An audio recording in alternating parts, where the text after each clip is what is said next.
So one of the things I like when traveling is to check out unique Starbucks branches. So I made sure na makadayo ako dito sa isang branch sa Korea na may magandang spot overlooking Bukhansan or Bukhan Mountain. Bukhansan is a national park. Ibig sabihin protected and preserved itong area na to. And hindi basta-basta pwedeng magtayo ng mga buildings. Isa rin to sa mga pinakasikat na puntahan ng mga hikers, lalo na kasi intermediate level lang naman yung difficulty niya. Pwede niyo rin siyang i-DIY hike or pwede rin kayo mag-join ng guided tour via Klook. You may use my promo codes Traveler Klook and 5 Klook para maka-discount kayo. Pwede niyo rin naman gamitin yan sa iba pang travel activities na ibubok nyo. Koreans love Starbucks and hiking, so winner talaga to sa kanila. I suggest you come here right when it opens at 7 AM para makaupo kayo dito sa magandang spot na nakaharap mismo sa mountains. Dito magandang mag-picture kasi maganda talaga yung tama ng araw. Marami namang seats sa first floor and second floor pero limited lang yung magagandang seats overlooking the mountains. So I suggest save your seat before ordering. Kasi grabe pa rin yung hype ng lugar na to kahit na nung early 2023 pa siya nagbukas. Weekday morning magandang pumunta para ma-enjoy nyo yung less crowd tapos makapag-relax talaga kayo. Pwede rin kayo dito sa rooftop terrace kung hindi naman kasagsagan ng init ng summer kapag May or June or lamig ng winter kapag December or January. Nandito rin yung Instagrammable spot dito na may Starbucks sign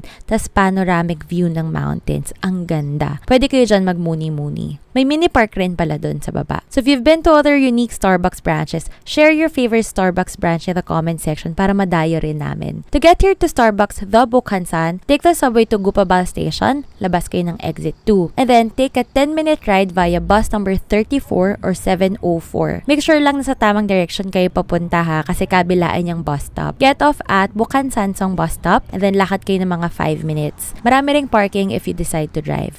Medyo malayo lang siya ng konti sa city center ha, pero madali lang naman yung transportation. Share ko na rin sa profile ko yung link ng exact location. So check out the link in my bio, may mga travel videos na rin dyan. There you go, enjoy Korea!